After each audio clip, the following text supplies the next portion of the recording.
حضرت ابو ہریرہ رضی اللہ تعالیٰ عنہ اور حضرت ابو سعید رضی اللہ تعالیٰ عنہ سے روایت ہے، نبی صلی اللہ علیہ وسلم نے فرمایا، جو لوگ بھی اللہ تعالیٰ کا ذکر کرنے بیٹھتے ہیں انہیں فرشتے گھیر لیتے ہیں اور ان پر رحمت چھا جاتی ہے اور ان پر سکینت نازل ہوتی ہے، اور اللہ تعالیٰ ان کا ذکر ان فرشتوں میں فرماتا ہے جو اس کے پاس ہوتے ہیں۔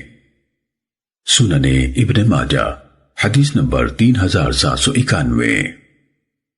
حضرت ابو ہریرہ رضی اللہ تعالیٰ عنہ سے روایت ہے، نبی صلی اللہ علیہ وسلم نے فرمایا، اللہ تعالیٰ فرماتا ہے، میں اپنے بندے کے ساتھ ہوتا ہوں جب وہ میرا ذکر کرتا ہے اور اس کے ہونٹ میرے ذکر کے ساتھ حرکت کرتے ہیں۔ سنن ابن ماجہ حدیث نمبر 3792۔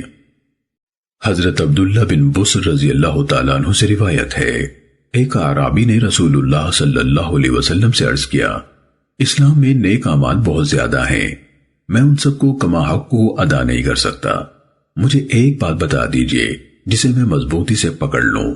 آپ نے فرمایا، تیری زبان ہمیشہ اللہ کے ذکر سے تر رہے۔ سنن ابن ماجہ حدیث نمبر 3793۔